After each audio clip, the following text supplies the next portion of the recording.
Hello दोस्तों, मैं आपका गाइड, आपका दोस्त। आप देख रहे हैं हमारा यूट्यूब चैनल और हम लाए हैं आपके लिए भारत भूगोल सीरीज़ का पहला वीडियो, जिसके तहत हम जानेंगे भारत की भूगर्भीय संरचना के बारे में। भारत की भूगर्भीय संरचना की बात करते हैं तो इसके लिए हम ये जानेंगे कि भारत की भूगर्भीय संरचना में क्या क्या शामिल है, जैसे पर्वत, पठार, मैदान। इन सबको जानने के साथ साथ हम ये भी जानेंगे कि पर्वत, पठार, मैदान, इनके महत्व क्या हैं। तो आइए देखते हैं इस वीडियो में, और साथ में आप लोग कॉपी और पेन लेके बैठें। जो अगर कुछ हम एक्स्ट्रा चीज़ बताते हैं तो उनको आप नोट डाउन भी करें, यह आपके एग्ज़ाम में बहुत ही महत्वपूर्ण होगा। तो आइए शुरू करते हैं वीडियो और देखते हैं कि भारत की भूगर्भीय संरचना के बारे में, जो कि यूपीएससी और स्टेट पीएससी और साथ में अन्य कॉम्पिटिटिव एग्ज़ाम्स के लिए महत्वपूर्ण होगा। तो देखते हैं भारत की भूगर्भीय संरचना। भारत की भूगर्भीय संरचना के बारे में आप भी जानते हैं कि पर्वत, पठार, मैदान, झील, समुद्र, नदी, तालाब, ये सब क्या है, भारत की भूगर्भीय संरचना के ही पार्ट हैं। अब इसमें पठारों का कुछ महत्व है, पर्वतों का भी कुछ महत्व है, मैदानों का महत्व अपना अलग है, नदियों का महत्व अलग है। तो हम इस तरीके से भारत की भूगर्भीय संरचना के बारे में जानेंगे। अब देखते हैं कि भारत की भूगर्भीय संरचना की दृष्टि से अगर देखा जाए तो भारत को 3 भागों में बांटा जाता है। उसमें से पहला भाग है दक्षिण का प्रायद्वीपीय पठार। दक्षिण के प्रायद्वीपीय पठार की बात करें तो इसको हम कहते हैं गोंडवाना लैंड का भाग है, और यह आर्कियन युग में आग्नेय चट्टानों से निर्मित हुआ है। इसके साथ साथ हम ये भी जानेंगे कि इसमें वर्तमान में नीच तथा शिष्ट के रूप में यह रूपांतरित हुआ। इनके क्रम हैं। अब प्रायद्वीपीय पठार भी कई क्रम रहे हैं, तो उसमें सबसे पहला क्रम है आर्कियन क्रम की चट्टानें। जो आर्कियन क्रम की चट्टानें ये अत्यधिक प्राचीन हैं। ये जो हैं नीच और शिष्ट के रूप में रूपांतरित हुई थी। इनके एग्जाम्पल्स के रूप में अगर देखा जाए तो इसमें बुंदेलखंड नीच है, बेल्लारी नीच है, बंगाल नीच है और नीलगिरी नीच है। तो बुंदेलखंड नीच और बेल्लारी नीच जो कि सबसे प्राचीन मानी जाती है। आर्कियन के बाद हम देखते हैं धारवाड़ क्रम की चट्टानें। तो धारवाड़ क्रम की जो चट्टानें हैं वो आर्कियन क्रम के अपरदन और निक्षेपण से निर्मित हुई हैं, मतलब आर्कियन के बाद निर्मित हुई हैं।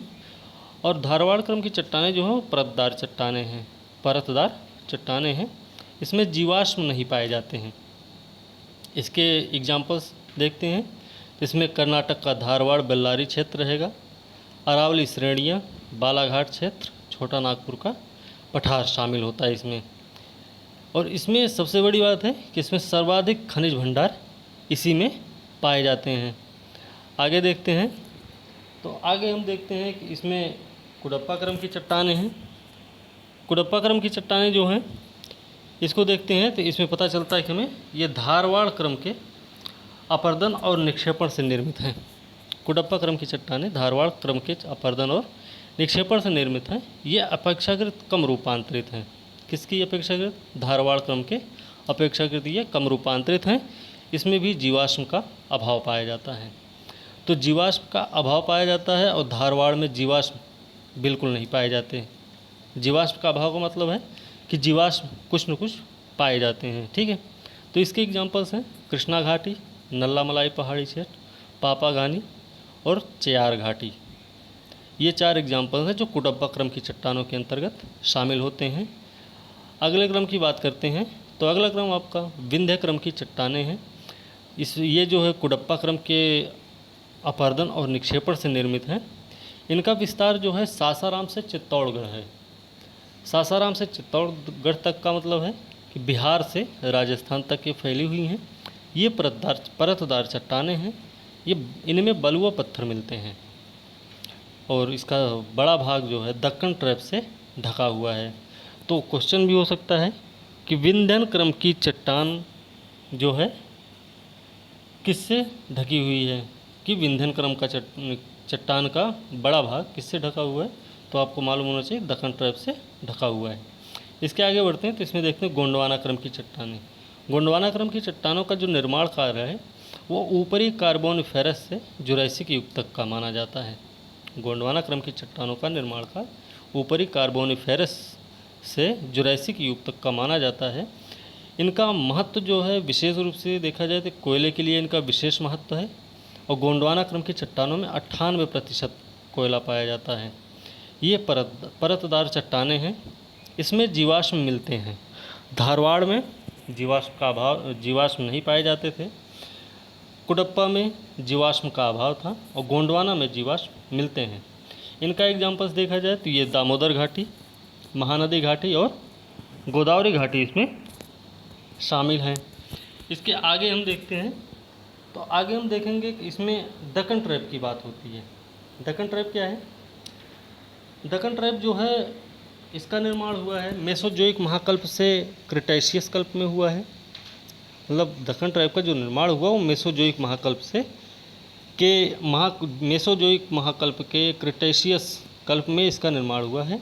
ये दरारी उद्भेदन से लावा के बृहद उद्गार से निर्मित है। दक्कन ट्रैप जो है दरारी उद्भेदन से जो लावा निकलता है उसके बृहद उद्गार से निर्मित है। यहाँ पे 3000 मीटर तक मोटाई का बेसाल्टिक लावा का जमाव पाया जाता है। तो दक्कन ट्रैप में 3000 मीटर तक मोटाई का बेसाल्टिक लावा का जमाव पाया जाता है। दरारी उद्भेदन से लावा के बृहद उद्गार से निर्मित है। इनका निर्माण काल मेसोजोइक महाकल्प के क्रिटेशियस कल्प में माना जाता है। अब बात करते हैं प्रायद्वीपीय पठार का महत्व। तो प्रायद्वीपीय पठार का महत्व की बात अगर करते हैं तो इसमें ये हमें पता है कि अनेक जलप्रपात यहाँ पाए जाते हैं। जलप्रपात अगर पाए जाते हैं तो हमें ये भी पता है कि उनसे जल विद्युत उत्पादन संभव होता है। अगला देखते हैं तो अनेक प्राकृतिक खड्डों के मिलने के कारण यहाँ तालाबों की अधिकता पाई जाती है। अनेक प्राकृतिक खड्डों के मिलने के कारण तालाबों की यहाँ अधिकता पाई जाती है, जिससे सिंचाई व्यवस्था यहाँ संभव हुई है। अगला देखते हैं तो कपास की खेती के लिए यहाँ सर्वाधिक उपयुक्त काली मिट्टी भी पाई जाती है प्रायद्वीपीय पठार में ही। इसके अलावा अधिक वर्षा वाले जो समतल उच्च भाग हैं वहाँ पे मसाला, चाय, कॉफ़ी की खेती के लिए लेटराइट मिट्टी भी पाई जाती है और ख़ास करके पश्चिमी घाट में। तो पश्चिमी घाट में अधिक वर्षा वाले जो समतल उच्च भाग हैं उसमें मसाला, चाय, कॉफ़ी की खेती के लिए लेटराइट मिट्टी पाई जाती है। आगे है कि मोटा अनाज यहाँ चावल, तंबाकू, सब्जियों की खेती के लिए लाल मिट्टी का भी जमाव पाया जाता है। अगला है अत्यधिक वर्षा वाले प्रदेशों में सदाहरित वन मिलते हैं। सदाहरित वन कहाँ मिलते हैं? जहाँ पे ज़्यादा वर्षा होती है। वर्षा कहाँ होती है? आंतरिक भागों में।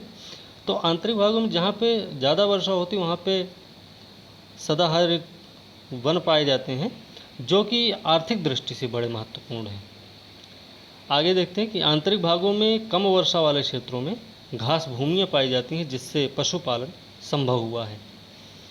फिर खनिज संसाधनों की भी अधिकता है यहाँ पे अगर खनिज संसाधनों की अधिकता है तो ये भी सही है कि उद्योग धंधों की स्थापना यहाँ संभव है। उद्योग धंधों की स्थापना यहाँ पे की जा सकती है। अगला है खाड़ियाँ और लैगून भी यहाँ पाए जाते हैं। खाड़ियाँ और लैगून पाए जाने का महत्व इसमें है कि यहाँ पे बंदरगाह और पोताश्रय का विकास संभव हुआ है। आगे देखते हैं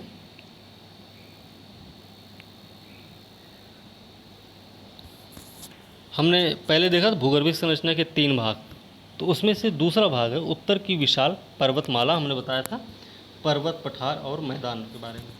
तो उत्तर की विशाल जो पर्वतमाला है इसका निर्माण लंबे भूगर्भिक ऐतिहासिक काल में हुआ था। जो उत्तर का विशाल पर्वतमाला है उसका निर्माण लंबे भूगर्भिक ऐतिहासिक काल में हुआ है। इसके निर्माण से संबंधित सर्वाधिक मान्य सिद्धांत हैं। उनमें सबसे मान्य सिद्धांत एक है भूसन्नति का सिद्धांत, जिसको कोबर महोदय ने दिया था। तो कोबर महोदय ने भूसन्नतियों को पर्वतों का पालना भी कहा है। तो इस बात का भी ध्यान रखना कि कोबर ने भूसन्नतियों को पर्वतों का पालना कहा है और कोबर महोदय ने भूसन्नति का सिद्धांत दिया था उत्तर की विशाल पर्वतमाला के निर्माण से संबंधित मान्य सिद्धांतों में से, जो कि एक है। दूसरा सिद्धांत है प्लेट विवर्तनिकी सिद्धांत। प्लेट विवर्तनिकी सिद्धांत जिसको हैरी हेस ने दिया था, इसका निर्माण का जो है वो 7 करोड़ साल पहले तेथीस सागर एक था, जिसको उत्तर से अंगारा लैंड और दक्षिण से गोंडवाना लैंड दोनों ने क्या किया, उसको दबाने का प्रयास किया, उसको संकीर्ण करने का प्रयास किया, जिससे उसका मलबा ऊपर उठा और हिमालय का निर्माण संभव हुआ है। आगे देखते हैं कि अगला अंगारा लैंड और गोंडवाना लैंड जो है एक दूसरे की ओर खिसकाव के चलते क्या हुआ, हिमालय, काराकोरम और कुनलुन श्रेणियों का निर्माण हुआ। अभी हमने ऊपर ही बताया था, नॉर्थ में अंगारा लैंड और दक्षिण में साउथ में गोंडवाना लैंड है। ठीक है, आगे है, इसमें 3 भाग हैं, बृहद हिमालय, लघु हिमालय और शिवालिक हिमालय। तो इन तीनों के निर्माण भी अलग अलग टाइम पे हुए हैं, अलग अलग टाइम पीरियड रहा इनका। तो वो टाइम पीरियड क्या रहा कि बृहद हिमालय का निर्माण जो हुआ वो ओलिगोसीन युग में हुआ था। अगला है लघु हिमालय का निर्माण, ये मायोसीन में हुआ। शिवालिक हिमालय का निर्माण प्लायोसीन में हुआ। तो आपको ध्यान रखना होगा बृहद, लघु और शिवालिक, तो इसी हिसाब से ओलिगो, मायो और प्लायो, इस हिसाब से आप इसको समझ सकते हैं। फिर देखते हैं हिमालय का महत्व क्या है। हिमालय का महत्व ये है कि भारतीय उपमहाद्वीप की प्राकृतिक एवं राजनैतिक सीमा बनाता है। भारतीय उपमहाद्वीप की अगर बात करते हैं तो उसमें भारत, चीन, नेपाल, भूटान, बांग्लादेश शामिल हैं।